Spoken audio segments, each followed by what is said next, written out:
दोस्तों, अगर आपका किसी बैंक में खाता है तो आपने चेक के थ्रू पेमेंट किया होगा या फिर चेक के थ्रू पेमेंट रिसीव किया होगा, यानी आपने चेक का इस्तेमाल जरूर किया होगा। चेक एक इंस्ट्रूमेंट होता है जिसको कैश की जगह पर इस्तेमाल किया जाता है पेमेंट करने के लिए या पेमेंट रिसीव करने के लिए। ये नेगोशिएबल इंस्ट्रूमेंट एक्ट के सेक्शन 6 में डिफाइन किया गया है और इसको लीगली वैलिड किया गया है। चेक के मामले में दो टर्म्स बहुत ही मशहूर हैं, जिसमें पहला है होल्डर इन ड्यू कोर्स और दूसरा टर्म है ट्रांसफरी का अधिकार ट्रांसफरर से बेटर होता है। तो इन दो टर्म्स का क्या मतलब है, एक एग्जाम्पल के थ्रू समझते हैं।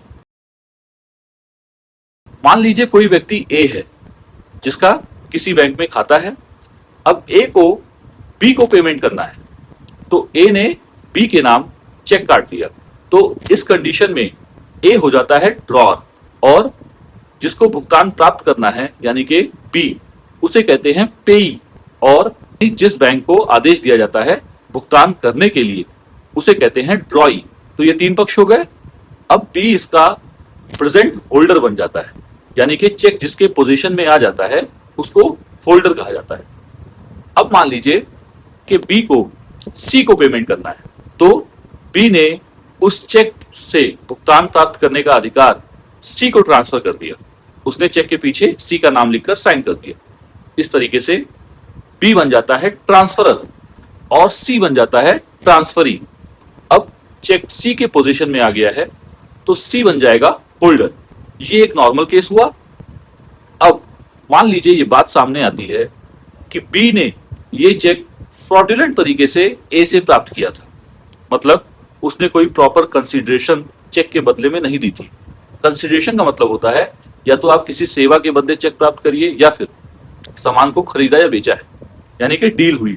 तो बी ने बिना किसी कंसीडरेशन के ए से चेक प्राप्त किया है या फिर उसने चेक को चोरी कर लिया है। तो इससे क्या होता है, चेक में जो भुगतान प्राप्त करने का अधिकार बी का था वो डिफेक्टिव हो गया। तो क्या सी का भी टाइटल डिफेक्टिव हो जाएगा? क्योंकि सामान्य नियम ये कहता है कि कोई व्यक्ति उतने ही अधिकार ट्रांसफर कर सकता है जितने उसके खुद के पास हों। तो बी के पास तो प्रॉपर अधिकार थे नहीं।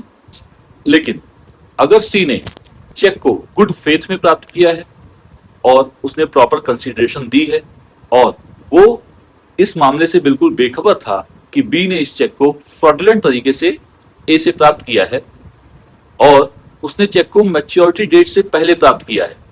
चेक की मैच्योरिटी डेट 3 महीने की होती है। तो इस केस में सी को कहा जाएगा होल्डर इन ड्यू कोर्स, मतलब सी का चेक से पैसे प्राप्त करने का अधिकार सुरक्षित किया जाएगा कानून के द्वारा और उसको कहा जाएगा होल्डर इन ड्यू कोर्स। ये एनआई एक्ट के सेक्शन 9 में डिफाइन किया गया है। और क्योंकि बी का टाइटल डिफेक्टिव था तब भी सी का टाइटल सेफ रखा जाएगा। तो बी था ट्रांसफरर और सी है ट्रांसफरी। तो जो सी का टाइटल है वो बी से बेटर है, इसलिए कहा जाता है कि ट्रांसफरी का अधिकार ट्रांसफरर से बेटर होता है।